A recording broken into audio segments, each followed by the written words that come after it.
To start, we'll just do our karakia, so if we could all stand. Feel free to join in, so tuia ki ronga, tuia ki haro, tuia ki walo, tuia ki roto, tuia ki te hiri tangata, ka ronga te koro, ka ronga te ao, haunie, uere, tamariki.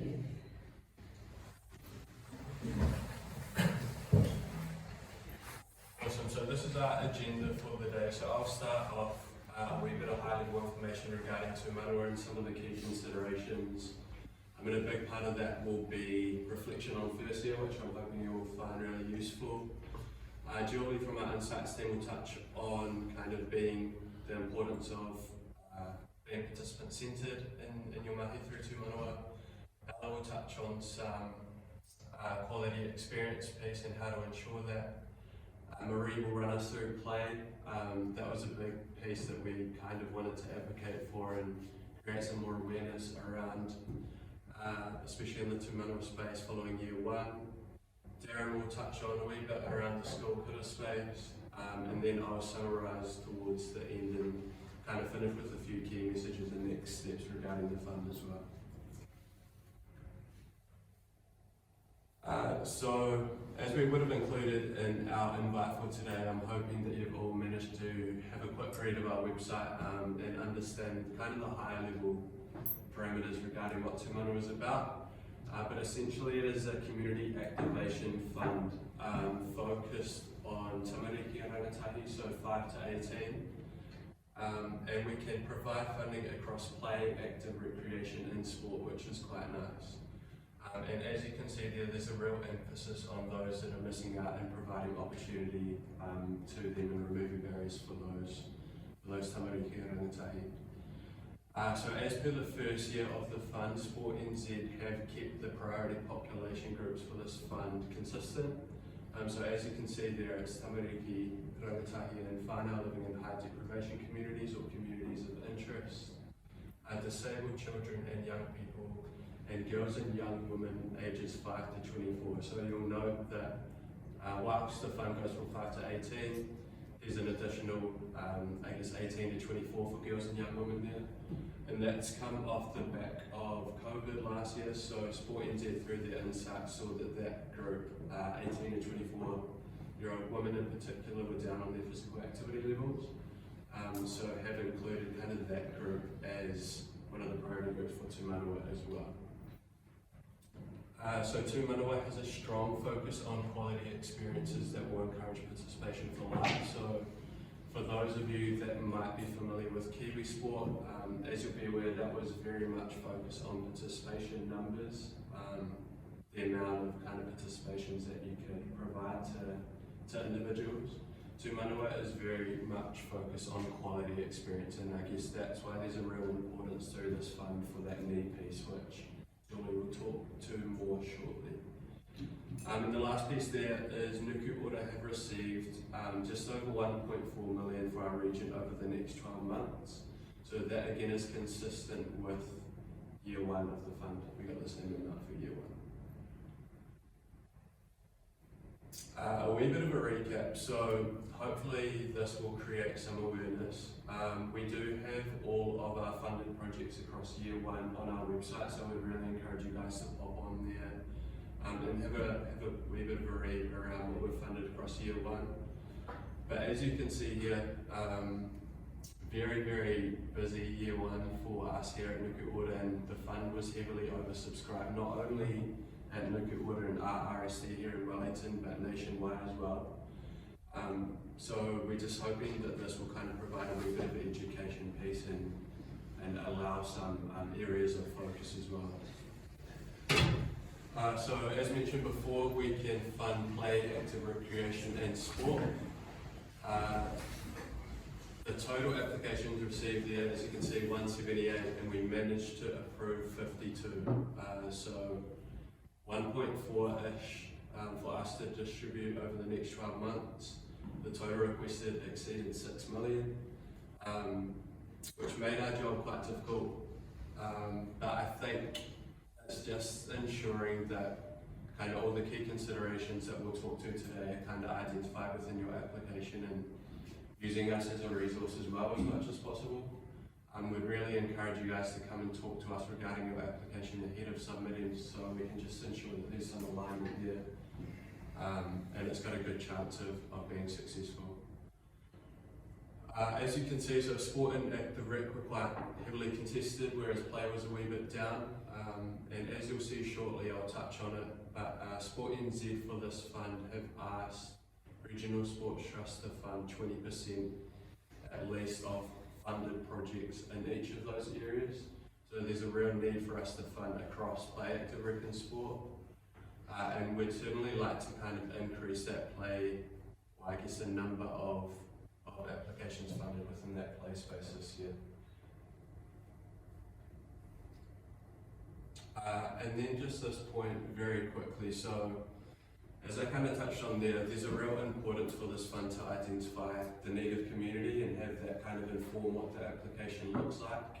And for those insights, as I say, to inform, and for you guys to talk to your young people, understand what it is they want to do, understand what the barriers are existing to their participation, and then kind of applying to Tū Manawa to remove those barriers. So I guess there's, as you can see, the total amount requested was quite high. So whilst we're keen to not set a fund parameter for our open fund, because we understand that the fund needs to be responsive to community and be scalable also, we are very aware that a lot of the applications, and I think the average amount was quite high typically across Tū Manawa across that first year, even more so than what we used to receive through Kiwi Sport. So as a general rule, while we expect applications not to, we're kind of hoping that applications don't exceed 40,000. It's not a fixed cap on that. Again, because we want to be responsive to community, but as much as possible we'd like them to sit under 40k. Any that do come in over 40k will be assessed and can be funded to higher amounts, but will just be reviewed with a more critical lens by our community decision making panel. And again, that's just given the oversubscription and kind of just trying to manage that within our region as well. Just a recap of some of the key points here. So each program or project is to meet a clearly identified need, and again Julie will touch on that and how we kind of gather that from our tamariki and rangatahi for this fund. That's probably the key point from my perspective, really ensuring that you've talked to the participants first, understood the needs and the barriers, and then applying on that basis. There is an in-school coda form for any external provider delivery that's occurring within curriculum time, and Darren, who is in our Healthy Active Learning team, will touch on that in a wee bit more depth shortly. As per year one, there will be a distinct kaupapa Māori process for applications, and that will be assessed through the Te Whiti Rehua framework that Sport New Zealand have set up. There is a really good resource video on our website that helps with understanding that framework, so we'd really encourage you guys to go and check that out if that's going to be applicable to your organisation. And then we're more than happy to help kind of with the understanding around that process and applying through that pathway. As mentioned before, so Sport NZ have asked us to fund at least 20% of total funded projects across play, active recreation and sport. So that is something that Nuku will be keeping a keen eye on for this year of the fund. And we did manage to meet that across the first year, which was awesome for us internally. And again, as per year one of the fund, Sport NZ have said funding is available for a maximum of 12 months at this stage. That may change, so they've confirmed that Tū Manawa is a fund that will go on for 4 years, starting last year. But at this stage they're kind of keen, given that it's still quite early in the piece, to fund projects up to 12 months at this stage and just assess the impact on that basis. And then this is more so just for your guys' information. As you will see, and if you apply to this fund across the first year, We have made a few changes just to how Nuku Ora administers the fund, and it's mainly just to be responsive to community and ensure that we're being timely in our responses and bits and pieces like that. So for year 2, we're planning to have an open fund as we did last year, so that will be for applications 10K and over. And we'll be having 3 open funding rounds within the next year. The first one is open at the moment and closes on the 20th of August. Again, I'll reiterate that at the end.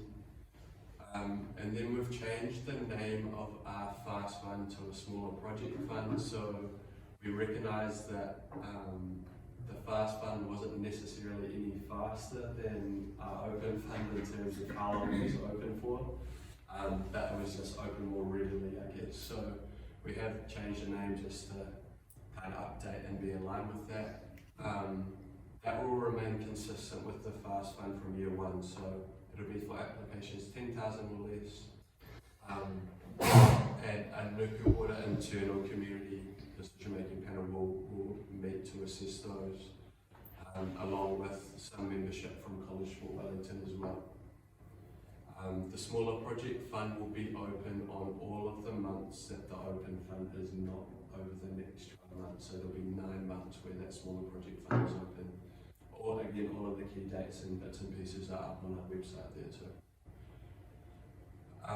And the last piece there is the application window is now down to 3 weeks, down from 4. We're hoping this won't kind of impact you guys being potential applicants too much. I've been here for 2.5 years and kind of worked across Kiwi Sport and Tū Manawa.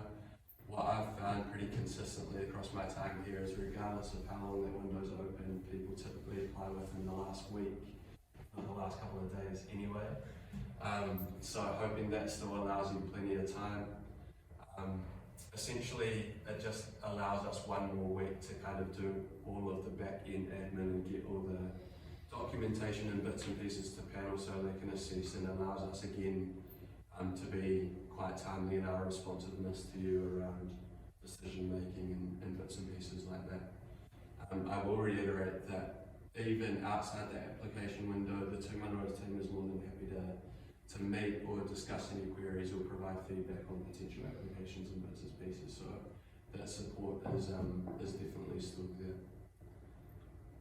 I will hand on now to Julie. Just in the interest of time, we'll take all of your questions at the end if that's okay. I'm just aware that some of you have to shoot off. So if you do have any questions, just write them down and we'll answer all of those at the end.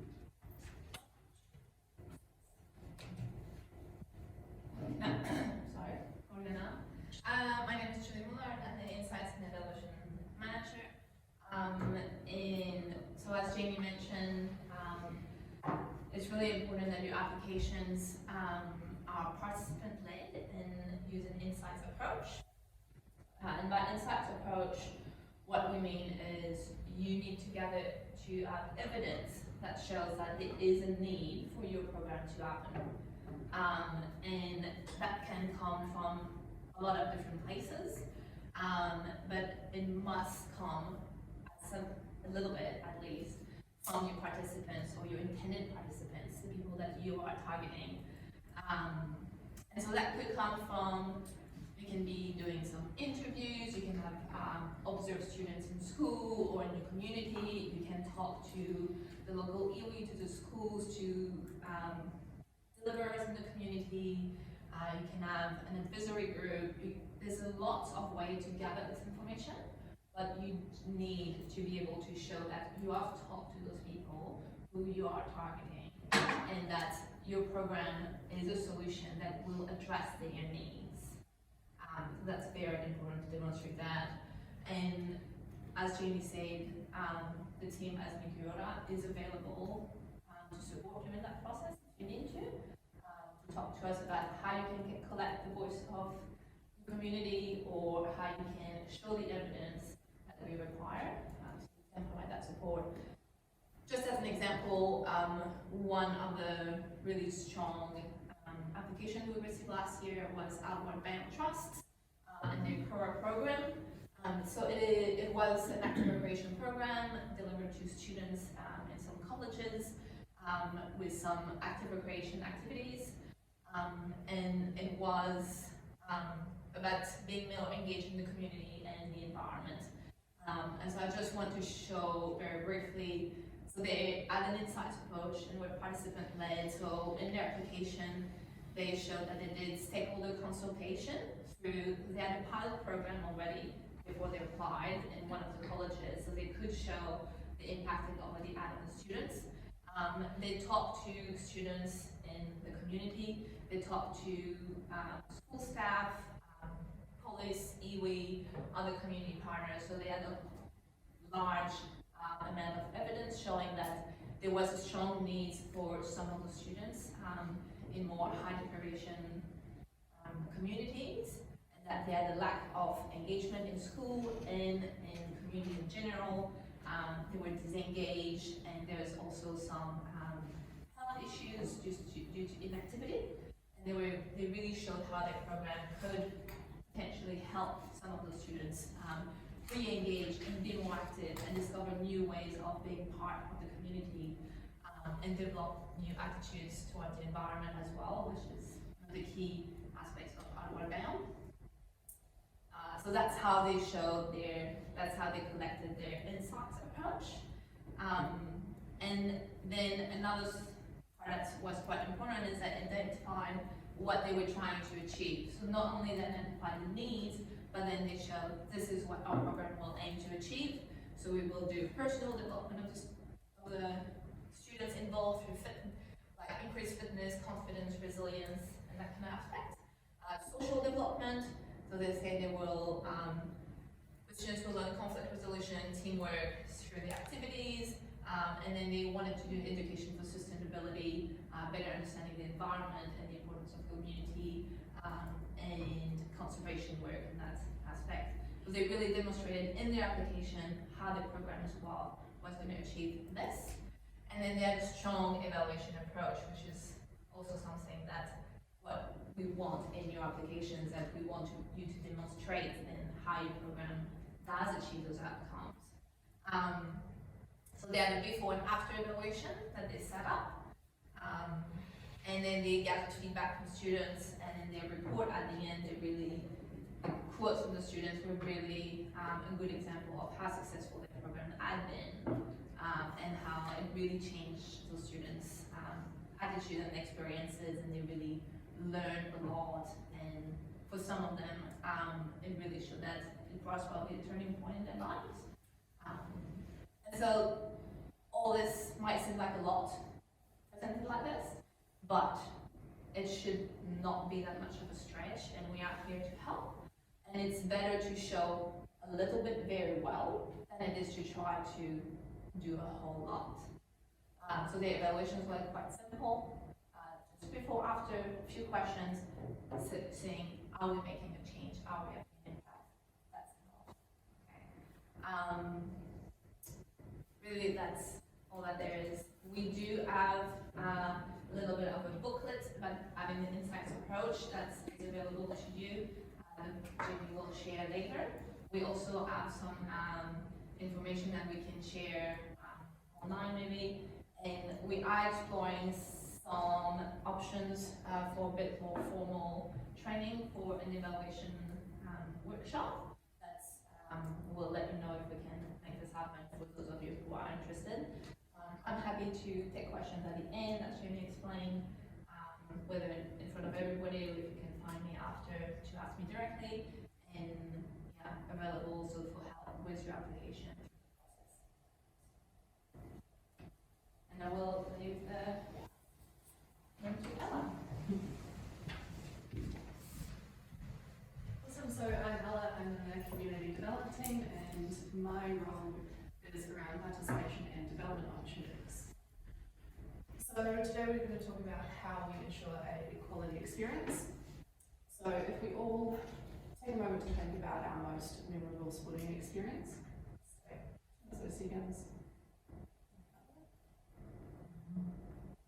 So you'll notice things such as being in a safe environment, being with your friends, being challenging, having fun. Those are all words that kind of are associated with what hopefully that you've just thought of. It's not necessarily winning, it could be, but it's to satisfy your needs as such. So touching on what Julie said about being participant-centred, we want to understand why they are coming to our programs and what they want to achieve. And that can be due to a range of things. We need to understand what are their needs first and foremost. And so we can look at this model here, we can look at their social well-being, their mental and emotional well-being, their physical well-being and spiritual well-being. And again, those themes should emerge in your most memorable sporting experience. To ensure a quality experience, we want to focus on these three things in order to achieve the outcome. So we need to know who we're dealing with, first and foremost. We need to know what we are supporting them on and what they are after in our programs. And we need to acknowledge how we are designing and delivering the experience. So a quality experience in its most basic form is a good program delivered by good people in a good environment. That's it from me. Nice and quick. Marie.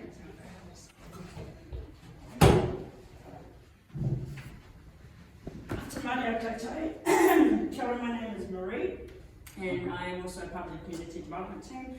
I'm here to speak more around the play concept. So this may be new to your space or familiar potentially if you've already applied for the fund previously. Some key characteristics that really identify play that might be happening in your space, or that's something that you might want to move forward and to narrate some change in play. Some characteristics of play, which obviously is child-led. It's limited adult involvement. See some cringing happening already. Unstructured, again, a bit more cringing, but primarily focused on the joy of movement. So those are real key characteristics that we want to be seeing when you're applying for the Tū Manawa Fund, especially towards the play space. We align ourselves with Sport New Zealand, obviously, and so a lot of key things and definitions is one of those key things that's a critical piece in the way that we do our process for the Tū Manawa Fund as well. And clearly, actions taken to give tamariki the time, space, and permission to actively follow their own ideas and interests for their own reasons. So again, that reflects back to those characteristics that I mentioned earlier, and that it is child-led, it is very limited adult supervision, it is determined by their results of what they want out of their enjoyment. Yeah. Again, Breastsport NZ and Nukuora recognise that the activities might include a combination of activity types, so that's your play, your active recreation and your sport opportunities, but we are interested in the predominant activity you are presenting. And for the purpose of this one, Sport New Zealand have identified that typically players for tamariki around 5 to 11 years old, and active recers for the rangatahi for the 12 to 18-year-olds. Just a couple of examples of initiatives that have been funded over the year one. Puketākoro, which is Hatsune Council, they previous year had actually done a report on the primary school space, talking about morning tea, afternoon tea and lunchtime, and even after school hours around what play was looking like for some of their students in those schools. So they did a whole good report that's actually, potentially we might have resources to share if that's a space you're wanting to look into. But they have a play-based physical literacy project in some of the lower height schools, and it's outside curricular time. The project aims to generate curiosity among students, which leads to the motivation to participate in play. So it's a real cool project that's been happening, and if you're aware or if you're not aware, it does happen. So there are opportunities that we can connect you with Hudson that you can potentially go and observe as well, because it's an ongoing project for them, especially if you want to see what that kind of looks like out of a curriculum context.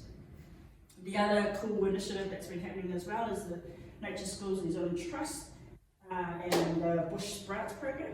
So this initiative is really based around utilising the nature and facilitating the play through that environment. And it's cool that it's a part of a school split across two programs, Nature School and Bush Sprouts as well. So there's a bit of collaboration that's happening in that process to allow play to happen in those communities.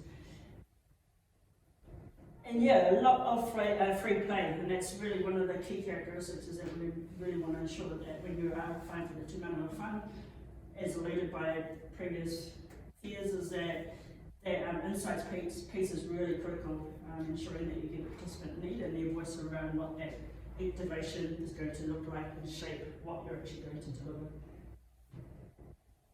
Okay, here we are.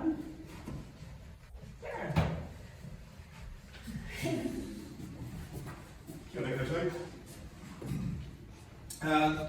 I'm Darren Houston Tukunga from Health Active Learning Advisor. So we've been sort of working since the start of last year within the region that led on from Play Sports, and we work in our team works in schools. So just looking at school in the Kuta setting, three sort of key areas for in schools and Kuta. So looking at sort of outside of class time. So this is where you have a lot of the externals have traditionally sort of run programs at lunchtimes and before and after school. So that's one clear area that hasn't really had too much change for how those are run. In class time, as school personnel are involved, that's when the school is actually applying for some funding in that way. So programs that may be above and beyond what they normally deliver. So we're looking at that. So that's the school. The third one is in class time where external providers and organisations may be involved. So that's a key one around an external coming into curriculum space.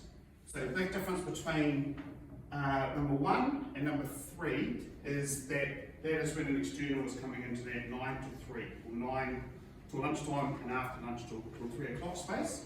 That's when we sort of start to get into the first two don't require a next step. There's a step where, as example 3, where you have an external coming into that curriculum space where you need to have a conversation. And that conversation is with external in the school to understand the needs of the school, and so you actually are going to identify the need and then deliver together to try and meet those discussions. Where previously in the past, maybe there was a little bit of a disconnect between the external provider and the school, what was being delivered, but now it's sort of having that conversation. We, as a health team, Health Active Learning team, can come and facilitate that step. There is a document that needs to be discussed, and we can come in and facilitate that conversation just to make sure that the external provider and the school or Kuta are understanding each other's needs and designing something that's going to be effective and have some impact, and plus actually try and support the school to actually deliver more than just what is the externals coming in. Actually what can the school do to support that or go around that. So it could be part of a unit or those sorts of things. So that's a key part of the third example.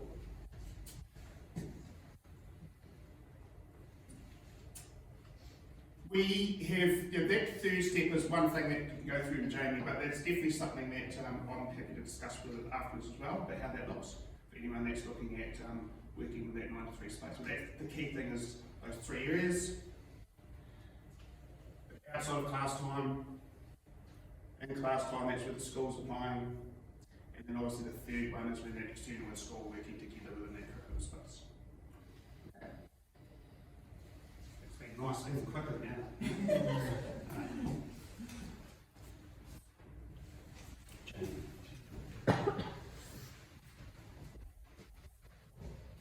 So that school Kuta space can be quite complex. The Health Active Learning team definitely is there to help though, so please do come and chat to us if that's a consideration for you, if you're an external provider trying to deliver inside curriculum time. We had quite a lot of instances across our first year where that was the case, and we were able to tie in our Health Active Learning team to go in and actually facilitate that meeting between the external provider and the school. And I think just given that that was a new requirement with the fund first year, it was really beneficial for both the school and the external provider to kind of understand that concept there. Just quickly before moving on, I just wanted to reiterate the resource that Julie touched on. Our Insights team have done an awesome job of pulling this together. So please do take one of these away. I recognise that evaluation space is and can be quite tricky if we're not kind of fully versed in that. So please do take one away. They're just by Andre here. Andre, can you just pop up your hand, please? Yeah, so they're just in front of him over there. So please do take one with you. And there's also a couple of Nuku wooden books here as well if you're interested in understanding a little bit more around our organisation also. So just a few final key points from me. A reminder of the upcoming funding dates for this year. So the first open funding round is open currently. It opened on Monday and closes on the 20th of August at 5 p.m. Our team is available to provide any feedback or meet over the next couple of weeks to provide any insight or talk about a particular initiative if need be, so please do get in contact. The smaller project fund, as I said before, so they're open in alternate months this year. The first round of that fund will be 30th of August till 17th September. Just be wary also that the applications close 5 p.m. on the close date, but again that's reiterated on our website also. Again, for one-on-one meetings with kind of the Tū Manawa team, please do get in touch with us. Again, I can't recommend that enough, honestly.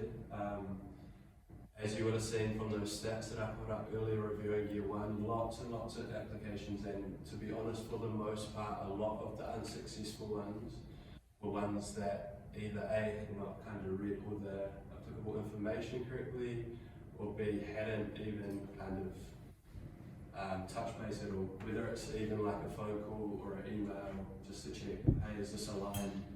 Kind of what is the process here, or how does this look?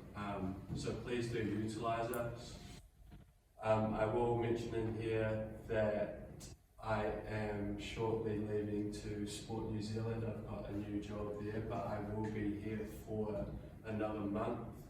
And kind of aside from me, we also have Jamie, who a lot of you may know or will have met out there in the foyer as he welcomed you in.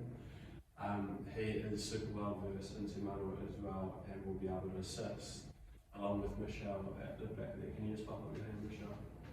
So Michelle is our GM of partnerships and worked really closely with me on Tū Manawa across that first year of the funding, is really knowledgeable also. So please again do make use of us, not only the Tū Manawa team, but if you have particular areas of interest, so whether it be the school space or want some assistance in insights or play or the quality experience piece, please do contact one of our respective teams, because we've got a lot of subject matter experts here that are really keen to help you guys. And the last point I'll just reiterate on that is that need piece, honestly, so important. So please do go and consult with your young people before applying. If you would like to book in a time and you're kind of keen to apply in one of those open or smaller project first rounds, come and see me after this. That is our email address there. That will remain consistent even when I'm gone, so please fire any email queries through there. Megan from our comms team has done an awesome job of pulling together the website. We've rehashed it from last year, inclusive of literally anything we could need to know about the fund, including all the year one funded projects as well. So we'd really encourage you guys to go in there and have a look.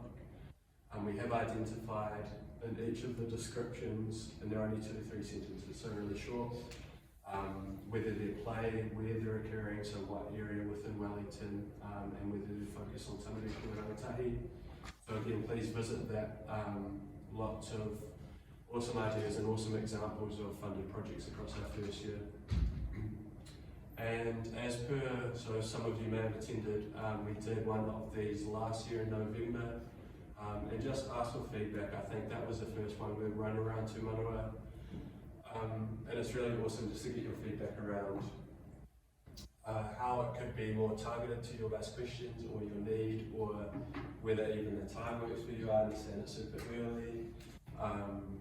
Whether the food's good, whatever it may be, please leave your feedback. There's a wee sheet up there at the back of the wall, and I'll grab some post-it notes and some cards up here, so if you would like to leave some feedback, that'd be much appreciated as well. Yeah, and then largely just a big thank you to you all. And now we've finished a wee bit early, which is quite nice, so if you have to duck off, please do feel free to take some kaya with you if you like. Otherwise, happy to take questions now, whether they're for me or for any of the team, just kind of sing out and we can do our best to answer those too.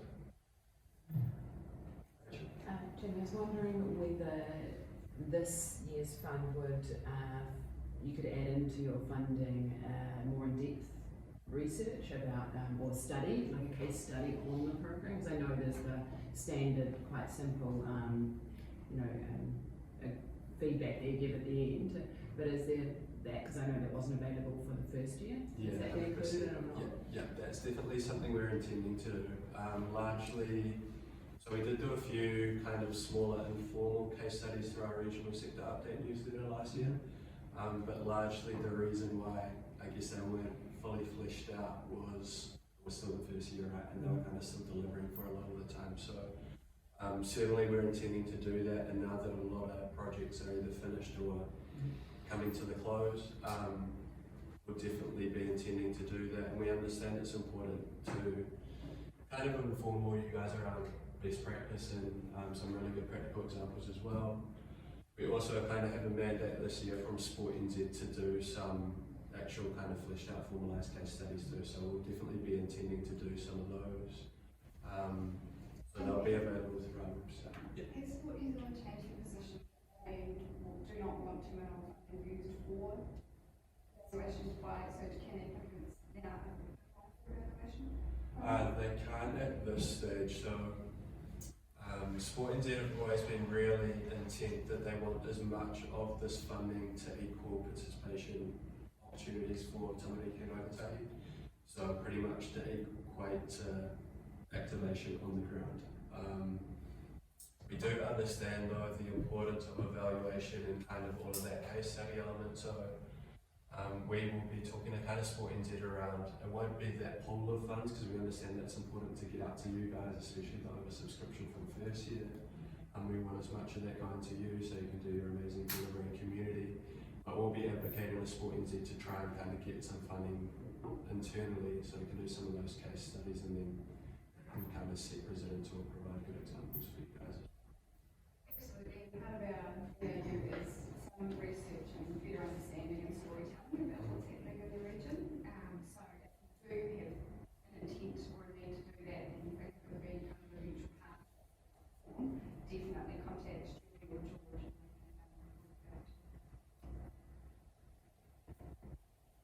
Any other questions?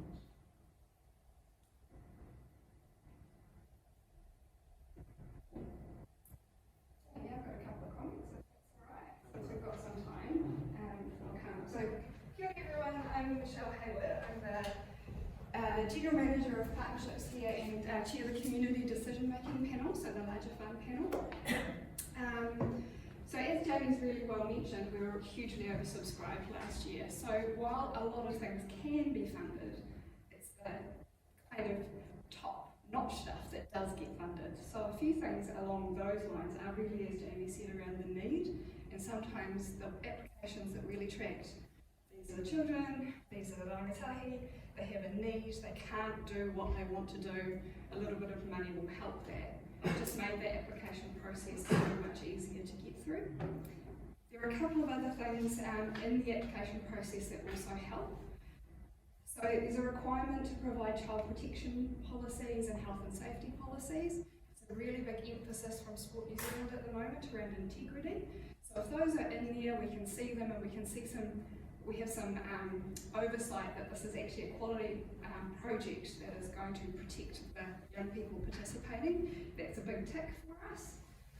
And when it comes down to it, we know through our insights and research that by and large young people in our region, up until about age 15, have pretty equitable access to physical activity during school time.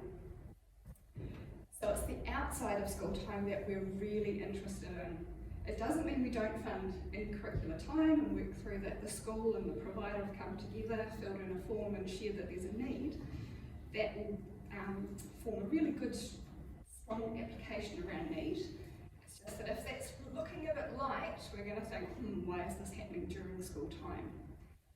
Those applications that are about bringing kids together and joining them into their community are really what is fantastic to us and help them transition through life and for a more lifelong involvement in physical activity. So those are a couple of things. The other one is around kaupapa Māori applications. So where people come in and self-assess that it's a kaupapa Māori application, contributing into te ao Māori or mātauranga Māori principles, sort of a high score on the Te Whetū Rehua framework. We don't actually assess that as a Pākehā chair. We have an independent Māori representative that comes in and helps us through that process and talks us through that. So last year we had someone from Te Puni Pōkere, and we're currently engaging with them around what that might be, but also other mana whenua organisations. And in the kaupapa Māori space, it can be on marae, it can be in kura, but it can be also in Pākehā environments, or mainstream environments. If you are using te reo or have some te reo, that's probably not going to be enough. And kapahaka and things like that do get funded through Tū Manawa. So it's quite broad, and it's what's important to Māori that gets funded in that space. Last year we had lots of applications, kind of just tick the box and say we're going to use some te reo, or we're going to engage, there will be Māori participants. But that's kind of not the purpose of what that kind of assessment process is. That's it from me. But yes, we are losing Jamie down to Sport New Zealand, currently going through a recruitment process around that. The Tū Manawa email address is going to be monitored by Jamie Milne and myself, and we're planning on running through the rounds as they exist. Looking forward to meeting with those of you that have got applications coming in. Any final questions? Yeah, so once the decisions have been made, what's the timeline for when that money's allocated? Good question. Again, we've kind of allowed for another week to hope that we can get that meeting done. So we probably hope between 2 and 3 weeks realistically. The panel just needs to meet, then we'll notify you, and then it's just all paperwork and bits and pieces, but I'm going to turn around last and last. Jamie, was there busier times of the year? Like, as an advantage, is it better to, put in your application in certain rounds? Good question.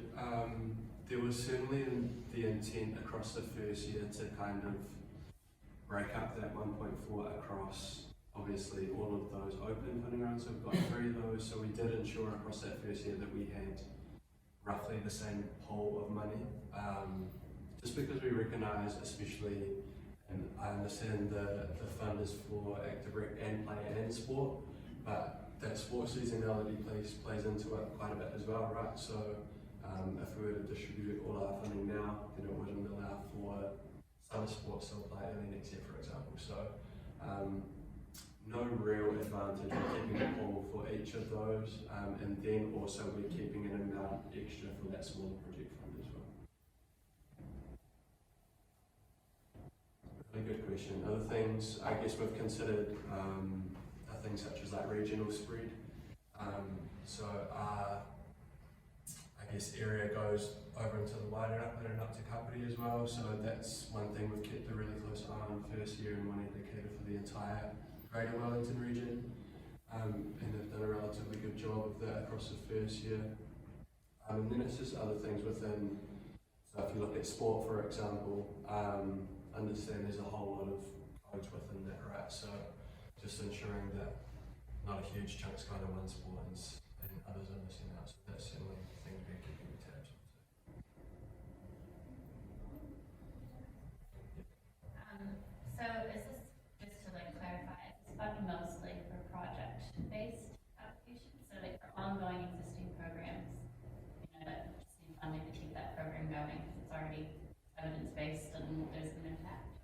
How do you make that attractive application? Yeah, 100%. So it is for programs and projects, but they can be existing very much so.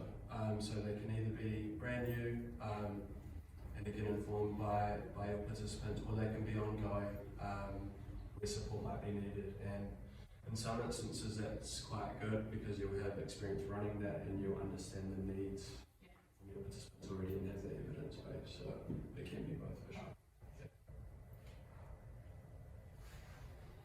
Another thing I just reiterate around that is it very much is a project or program-based fund. So we had a lot of applications in that first year just applying for equipment or kind of almost treating it as a grant fund. It's very much based on programs. So whilst we can fund equipment, for example, it needs to be one of the barriers identified by the participants. It needs to be part of a larger program ideally. But that's not to say, so we've funded play days, for example, and there might be one-off small scale activations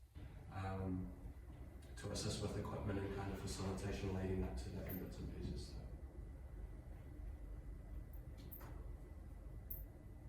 Any final questions?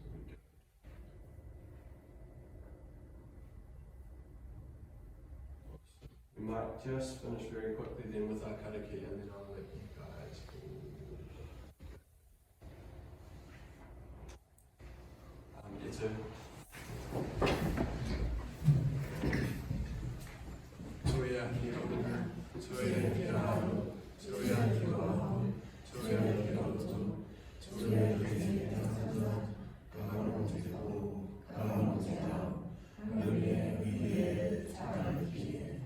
Good everyone, thank you for coming. See me if you're keen to meet